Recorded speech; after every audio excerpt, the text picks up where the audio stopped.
Hello guys, welcome back to my YouTube channel Harsha Chandu blogs. ఎలా ఉన్నారు? అందరూ బాగున్నారా? నేనైతే చాలానే బాగున్నాను.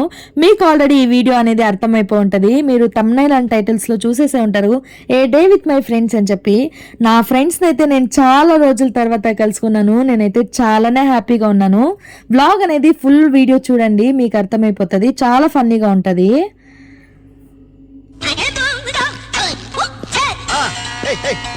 ఇంకా వీళ్ళు స్టార్ట్ చేసినారు, రాగానే కొట్టుకుంటారనమాట. ఇంకా మేమైతే మా ఫ్రెండ్షిప్కి 9 years అయితే కంప్లీట్ అయింది. నాకైతే చాలా హ్యాపీగా ఉంది. ఈ వీడియో చూస్తుంటే అసలు వాయిస్ ఓవర్ ఇవ్వడానికి కూడా నాకు మాటలు రావట్లేదు. అంత తడబడిపోతుంది అనమాట మాటలు కూడా. అంత హ్యాపీగా ఉన్నానమాట. సో ఇంకా మేమైతే కోలారమ్మ టెంపుల్కి వెళ్దాము, చాలా రోజుల తర్వాత మీట్ అయినాం కదా అని చెప్పేసి ఒక టెంపుల్కి వెళ్దామని చెప్పి ప్లాన్ చేసుకొని వెళ్ళామన్నమాట.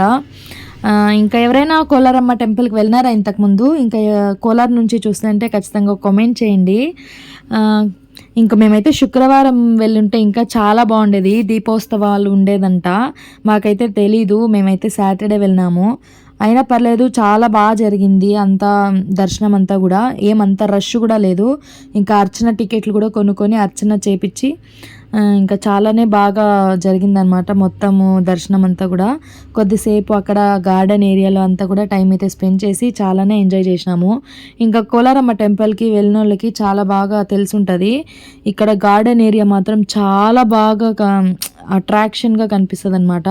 అలానే మెయింటైన్ చేస్తారు కూడా ఆ ఫ్లవర్స్, ఆ గార్డెన్ ఏరియాలో ఈ మొత్తం గ్రీనరీ అంతా కూడా. ఇంకా మాటలు కొంచెం తడబడిపోతుంది, ప్లీజ్ అడ్జస్ట్ చేసుకోండి. ఈ గుడి అనేది చాలా పురాతనమైన గుడి కాబట్టి అంత రాయితోనే కట్టింటారు. ఇక్కడ వీడియోస్ ఫొటోస్ తీయకూడదు లోపలికి, అందుకే నేను బయట నుంచి ఒక క్లిప్ అయితే యాడ్ చేస్తున్నా. ఇంకా ఇక్కడ అమ్మవారిని వచ్చేసి ఫస్ట్ మిర్రర్లో చూసిన తర్వాతే మనం డైరెక్ట్గా చూడాలంట. అండ్ తర్వాత అక్కడైతే అస్సలు తీయకూడదు వీడియోస్ ఫొటోస్, అక్కడ తీయలేదు. ఇంకా ఇటు సైడ్ వస్తే ఇక్కడ ఒక అమ్మవారు ఉంటారు, అక్కడ పూజారి ఎవరు లేరు, అందుకే ఒక వీడియో అయితే తీసుకున్నా.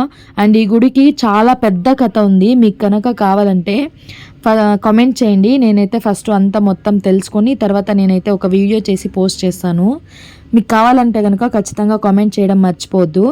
ఇంకా మేము అక్కడ అంతా కూడా ముగించుకొని ఇంకా నెక్స్ట్ వేరే ప్లేస్కి అయితే వెళ్ళిపోయినాము. ఒక చాట్ సెంటర్కి అయితే వెళ్ళిపోయి, ఇంకా ఆ రోజు సాటర్డే కదా, సో అందుకనే మష్రూమ్ మంచూరియన్ అయితే ఆర్డర్ చేసుకొని తింటున్నాం. ఇక్కడ టేస్ట్ విషయానికి వస్తే నిజంగా చాలా బాగుంది.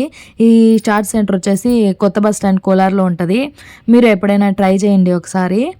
అండ్ మా ఫ్రెండ్ వచ్చేసి ఇంకా పన్నీర్ది ఏదైనా ఆర్డర్ చేసుకుందామని చెప్పి పన్నీర్ చిల్లీ మంచూరియన్ కూడా ఆర్డర్ చేసింది. బట్ అదేం అంత బాగాలేదు, బట్ మష్రూమ్ది మాత్రం చాలానే బాగుంది. ఇంకా తింటూ అలా కొంతసేపు మాట్లాడుకొని టైం అయితే స్పెండ్ చేసాము. డే మొత్తం ఏం లేదు, ఒక 4 to 5 hours అయితే స్పెండ్ చేసి ఇంకా తర్వాత వెళ్ళిపోయినాం అంతే. సో ఆ 4 to 5 hours చాలా మెమొరబుల్గా ఉన్నింది మాకైతే, ఉంటుంది కూడా. ఇంకా నెక్స్ట్ ఎప్పుడైనా తలుచుకొని వావ్ ఇలా స్పెండ్ చేసాం కదా అని అనుకుంటాము. ఇంకా ఇక్కడైతే తినేసి ఇంకా నెక్స్ట్ పానీపూరి తిందామని చెప్పి వేరే చోటుకైతే వెళ్ళినాము. ఇంకా మన ఛానల్లో ఒక హ్యాపీ మూమెంట్ అయితే జరిగింది. ఏంటంటే 5K సబ్స్క్రైబర్స్ అయితే కంప్లీట్ అయినారు. ఇంకా వాచ్ అవర్స్ కూడా అంతా కూడా కంప్లీట్ అవుతూ ఉంది. ఇంకా నెక్స్ట్ మానిటైజేషన్ కూడా అవుతుంది వీడియో. ఇంకా ఇలాగే సపోర్ట్ చేస్తూ ఉండండి మీరు. థ్యాంక్ యూ సో మచ్ మీ అందరికీ, సబ్స్క్రైబ్ చేసుకున్న వారికి అందరికీ పేరు పేరున నిజంగా thank you so much. Monetization అయిన వెంటనే ఒక సెలబ్రేషన్ వీడియో కూడా చేసి అప్లోడ్ చేస్తాను. ఇలాగే సపోర్ట్ చేస్తూ ఉండండి. మేమైతే ఇలా పానీపూరి అయితే తినేసి ఒక ఐస్ క్రీమ్ కూడా తినేసి ఇంకా నెక్స్ట్ అందరూ ఒక మిస్సింగ్ ఫీలింగ్ వచ్చేస్తుంది అప్పుడే మాకు, ఇంకా వెళ్ళిపోవాలి కదా అని చెప్పేసి. బట్ తప్పదు, మళ్ళీ మీట్ అవుదామని చెప్పేసి అనుకుంటూ ఇంకా నెక్స్ట్ వెళ్ళిపోయినామంతే. ఈ వ్లాగ్ కనుక మీకు నచ్చినట్లయితే ప్లీజ్ లైక్ చేసి షేర్ చేసి కమెంట్ చేయండి. అలాగే మరిన్ని మంచి వీడియోస్ కోసం మన ఛానల్ని అయితే సబ్స్క్రైబ్ చేసుకోండి. Thank you for watching. Bye. See you in the next vlog.